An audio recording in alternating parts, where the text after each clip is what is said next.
Ya pertama itu bahkan untuk pasal pencemaran nama baik pun juga nggak ada gitu loh. Karena kita tidak melakukan pencemaran nama baik.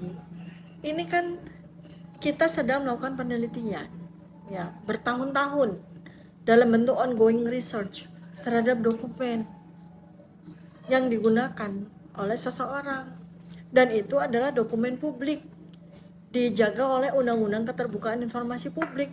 Jadi yang kita persoalan itu adalah dokumen. Kita tidak menyerang siapapun. Karena begini ya, ini yang sebuah logika yang sampai dengan hari ini tuh belum ada yang menyampaikan. Dokumen itu apakah betul yang membuat Joko Widodo? Ya kan? Kan kita belum tahu. Pak Joko Widodo itu adalah user. Adalah user.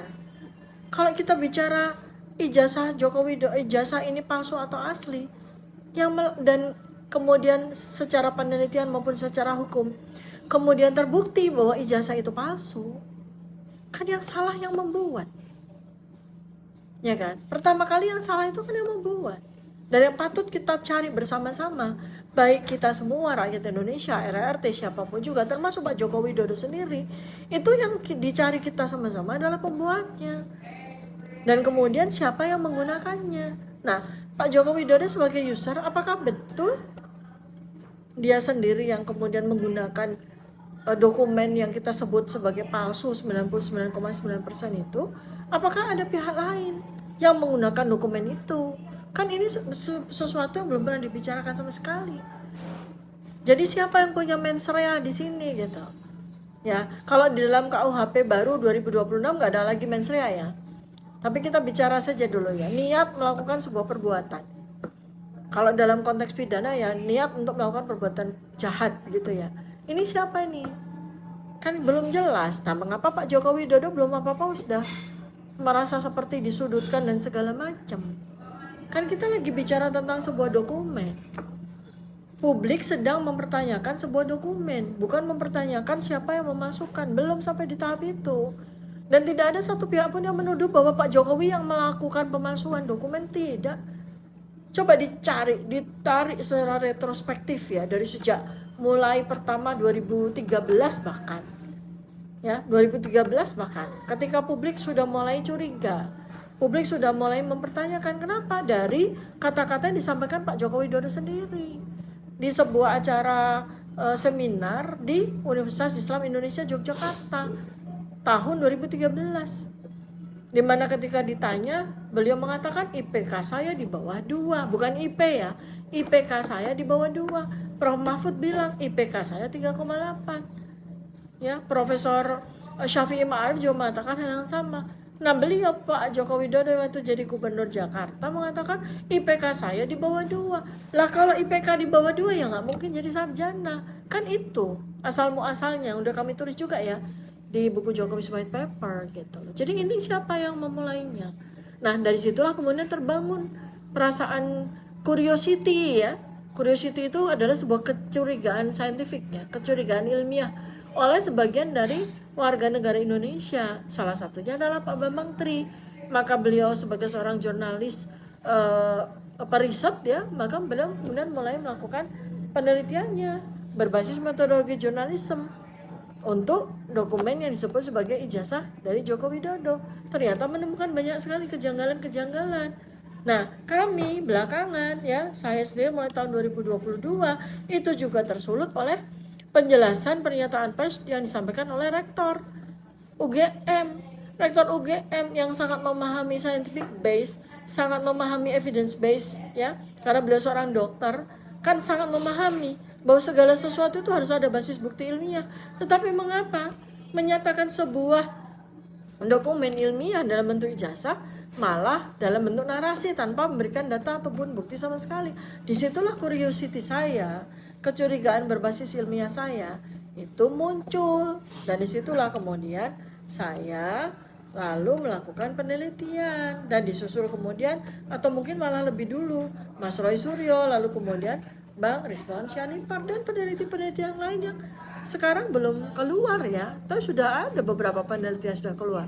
Pak Bonatua, Dr. Bonatua Silalahi, ya kemudian Dr. Leoni dari ITB dan yang lain-lain, Profesor Enuk dari Universitas Sumatera Utara dan lain-lain sudah mulai keluar, Profesor Tono Saksono, Dr. Ridho Rahmadi. Jadi ini ilmuwan-ilmuwan sudah mulai bangkit untuk menyuarakan pendapatnya secara scientific base.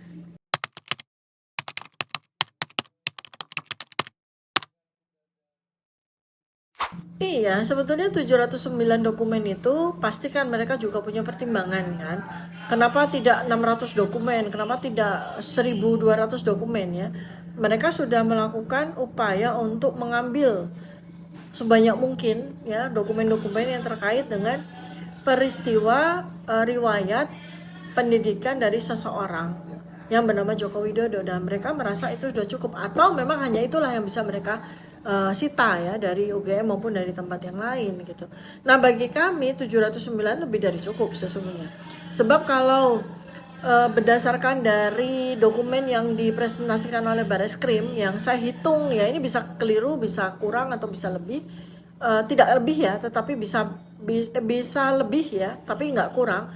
Dari 55 dokumen, di situ ada registrasi ulang, ada transkrip, ada skripsi, ada foto-foto KKN dan sebagainya ya. Kurang lebih ada 55 dokumen itu. Kalau seandainya ditambah lagi dengan sekitar 100 sampai 150 dokumen, itu bagi kamu udah lebih dari cukup untuk bisa menambah ya, bukan menyimpulkan. Kalau simpulan udah selesai, simpulan udah kami sampaikan di buku Jokowi's White Paper terkait dengan satu dokumen. Tapi untuk tambahan itu adalah menambah bukti yang kami sampaikan, menambah simpulan yang kami sampaikan bahwa ijazah ini tidak otentik atau tidak asli. Jadi gunanya 709 dokumen itu adalah meneguhkan keaslian atau kepalsuan dari ijazah tersebut. Jadi tergantung hipotesisnya kita ambil yang mana, hipotesis 1 atau hipotesis 0. Kalau hipotesis 0 kita mengatakan ijazah itu asli, kalau hipotesis 1 kita mengatakan kemungkinan ijazah itu palsu. Nah, kita sekarang mau menegakkan pertanyaan penelitian kemudian melakukan metodologi riset itu kan berdasarkan dari hipotesis itu. Nah, kalau saya jalan tengahnya sebagaimana juga Allah sampaikan bahwa wasit terbaik itu adalah bilangan, perhitungan matematika. Maka metodologi riset itu semuanya berbasis kepada matematika, baik secara kuantitatif maupun secara kualitatif, logika matematika dan sebagainya yang kemudian dibangun ya menjadi sebuah ilmu filsafat begitu dan ilmu metodologi. Jadi itu sebenarnya yang harus kita sampaikan kepada kepolisian ya, seharusnya sebaiknya seyogyanya kepolisian juga melakukan hal yang itu sehingga nanti simpulannya akan sama dengan kita.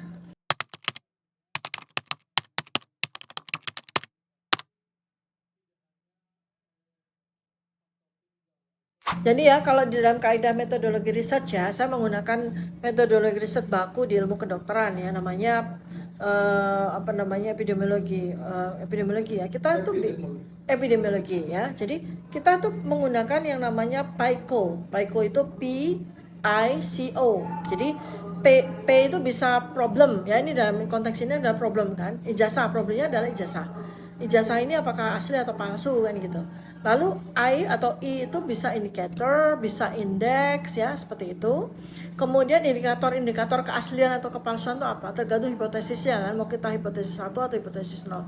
Kemudian C itu comparison, perlu nggak ada comparison? Ada nggak comparisonnya? Baru kemudian outcome. Nah, kalau PICO ini sama, dan ini memang seperti itulah yang terjadi pada dunia saintifik, maka nanti hasilnya itu akan sama. Mau menggunakan metodologi apapun, selama PICO-nya sama, itu pasti hasilnya akan sama. Pasti hasilnya akan sama ya. Kenapa kok bisa begitu? Karena dijaga oleh matematika.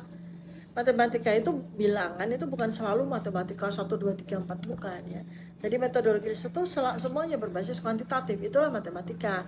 Kalau kualitatif bagaimana? Nggak apa-apa, kualitatif itu bisa kita pakai sebagai sebuah penambahan supporting outcome terhadap hasil-hasil penelitian kita secara kuantitatif yang bisa semakin menambah bobot dari simpulan kita.